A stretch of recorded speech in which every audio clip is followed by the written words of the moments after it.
Alright guys, TacticalRab again today. Hope you're doing well and enjoying your day so far. Things getting quite heated last night in ranked play with Scump and Nadeshot going at it as they claim the leaderboards in ranked, but also a surprise roster announcement coming out of the Miami Heretics. They went 0-2 last weekend against Toronto and FaZe. They've added a new man to their substitute roster, a man that was in the league not that long ago. What's going on here with the whole visa situation? What does that mean for their roster going forward? Very much intrigued to your thoughts in the comments below. Hit the like button if you enjoy. Subscribe if you're new as always. I greatly appreciate a fantastic nade spots here from Nadeshot as well. Add this one to the list for sure. But actually some drama going on yesterday in the Challengers European side, and ReeaL is actually involved in this in a way we'll discuss here in a second. So actually watching the Challengers Elite is quite the challenge. We know that easymac understandably is like, look, maybe it doesn't make sense this year to literally watch all the VOD and manually write down what all the stats are, because some of the players, for whatever reason, aren't so keen to actually have their matches broadcast. This has always been a thing, and there was a bit of a miscommunication over this whole issue that we'll discuss in a second,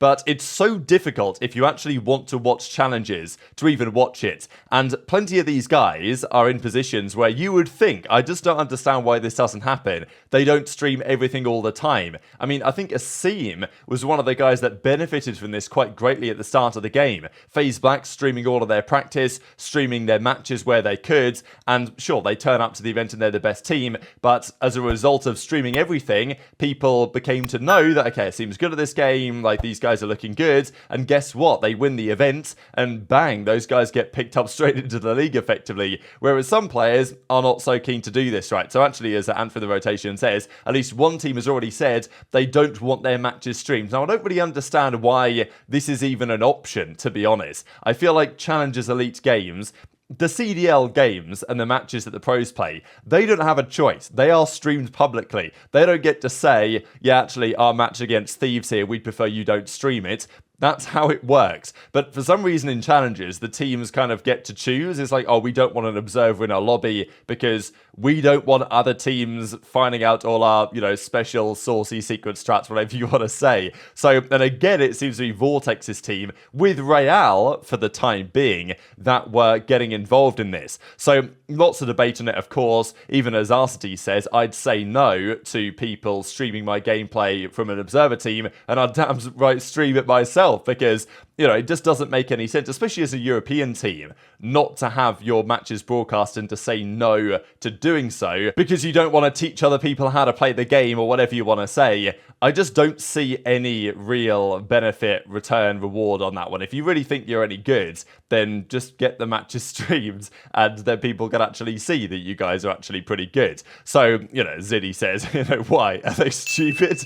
And genuinely, it's tough to have too much sympathy. And I will say, this has been the case in the past. In this particular instance, it's probably a bit of a misunderstanding because apparently this was happening here where their coach was discussing with the players and said, hey, are you sound with this? Are you good with this? No minimap for search and destroy? Or do you not want it at all? So, you know, apparently misunderstanding because it seems like what he was asking was, okay, are we good to have it streamed, but we'll have no minimap up in the search and destroy, which is a kind of a common thing that people do. And I understand that, you know, search and destroy, no minimap, you know, blank out the minimap, whatever. Like, okay, I wouldn't do it, but still, fine, fair enough. You don't want to reveal any of your strats.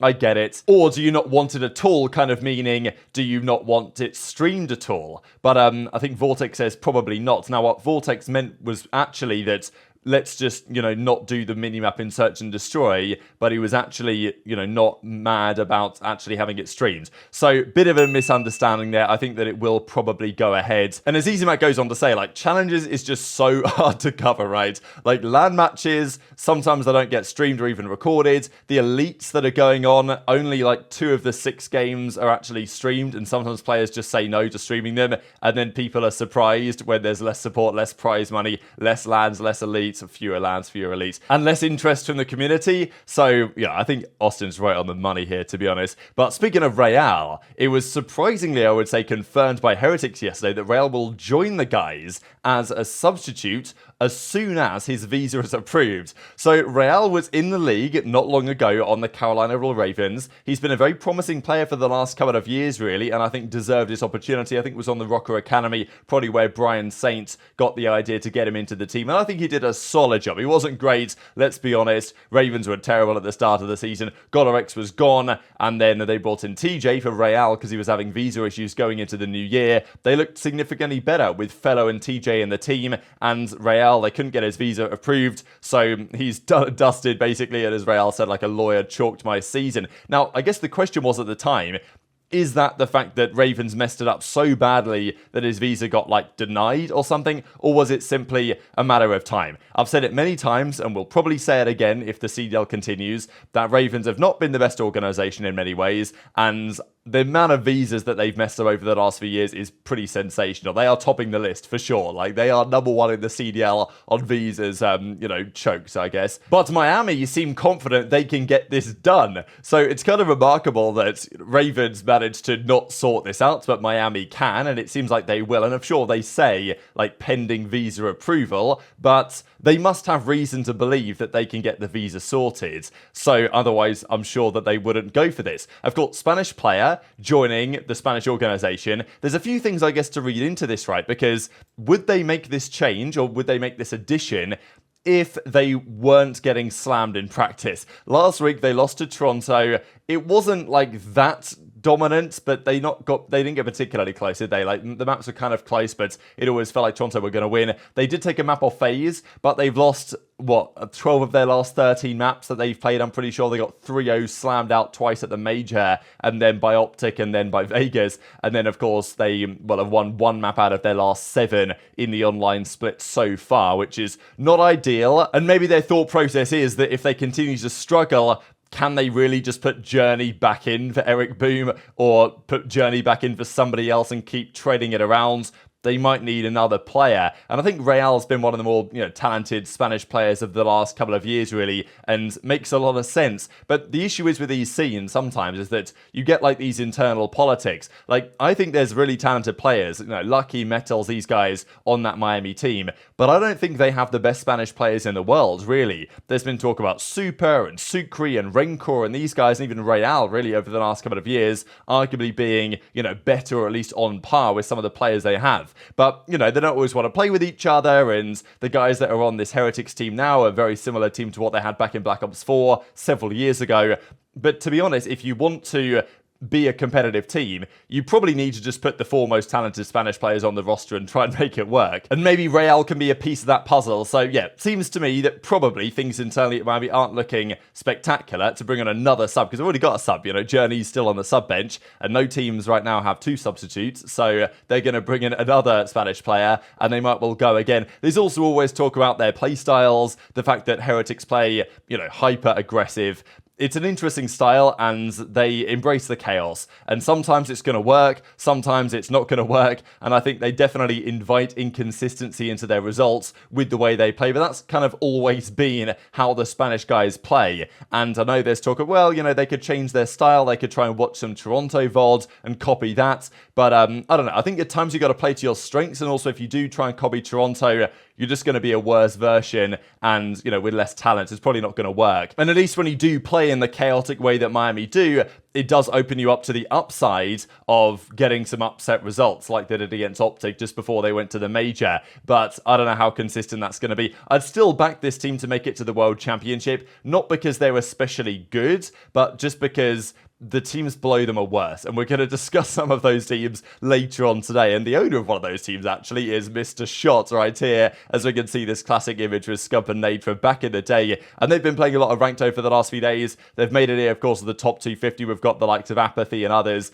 on this list, but Scump and Nadeshot right next to each other. It's like 2013 all over again. It's been really great to see this, actually. Nadeshot returning to stream on Twitch. He's I think smashed through 10,000 subs already. Like, the COD community just goes different, and as Nade says, Scump's still ahead of me on the leaderboard. Nothing changes. But a couple of clips I wanted to share here, because Nade was getting kind of frustrated with Scump over well, Scump handling the team that they were going to be playing with. And I just thought Nadeshot's reaction here was really funny, saying out, Scump had texted him, they were going to get this team together, then that actually never happened. Scump didn't organize it properly, then they were trying to get other people involved, and they ended up being oversubscribed, and it was an absolute mess. But still, they're playing together, it's great to see, and especially because Nade was getting kind of frustrated the other day when Scump was trying to sketch on him, and he was going to play with some other guys instead. Alright, yo, look. Wait, attach is coming now. Fuck! I don't want to do this anymore, man. Scump! Listen. Do not ever text me again. Whoa, that's a little aggressive. I know. I'm tweaking, Seth. I'm fucking tweaking. You text me last night. No. We're running. I am gonna shut the king up for 2 seconds. I'm sorry, bro, but I have a lot to say. All right, let's hear it. Scump texted me last night, first time in his life, where he said, tomorrow, me, you, Octane, and Methods, you down? I said, I'm fucking sucking everybody off in that lobby. I shit you not. That was the exchange. I'm like, great. We got a lineup for tomorrow. I get on today. Disaster strikes. You didn't coordinate anything. You didn't facilitate nothing. Zinni's late. Octane's not even getting on. I'm not done yet. And now, I hit up Embos. He says, I'm playing with Highs. I go into Highs' chat. I ask, hey, you want to play? He says, sure, but I got to bring Slacked. I told him Method's getting on eventually. Someone's going to get dropped. He's like, we're still down.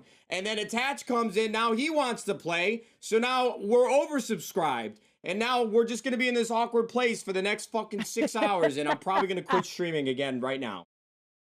That'll kill him. You got to be quick. So he's on the AC. I'm behind him. Ed. Beautiful. Nice. Wait, Mark was up there. Both was here. Yeah, but he's not here anymore. Mark's running around, bro. Amos is probably fucking holding the bomb. Under me, that's him. Ah, fuck. Where is he? He pushed like back bridge. I have no idea where Ann is. Only you remain. Finish the mission. 10 seconds remaining. Plant. You've got the bomb. We're planting in Bravo. Nameless. High top AC or something, bro. Give a nade.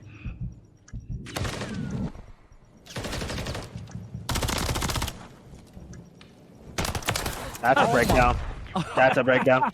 Oh god. That's a breakdown if I've ever seen. Nice little clutch from Scump here as well that's worthy of note here on the Karachi when he gets the 1 versus 3 against Bows and Nameless. It's, look, maybe you'd say, okay, it's against Bows and Nameless, like, it is what it is. But, the way that he played this I thought was pretty nice. I mean, he gets to the bomb with how many seconds on the clock here? 5.1 maybe. It must have been so tight getting this defused down, and then clutches the 1 versus 1 against Nameless for the dub. Speaking of plays like that, there actually was a play nominated here from the major, from aBeZy, as the first Esports Awards Player of the Month award. Now, you see these arrive every so often, but this is the Player of the Month potential award that's come through. I'm not necessarily sure it was the best play that we've really seen so far this season at all, but sure, aBeZy got nominated for it, so we'll see if that goes anywhere. And I guess speaking of Scump and Nade, I've got to mention this real quick. The boys came up with this the other day. Who's on the COD Mount Rushmore? There's always different ways to look at this. You either look at it from a, player perspective, in which case it's Crim,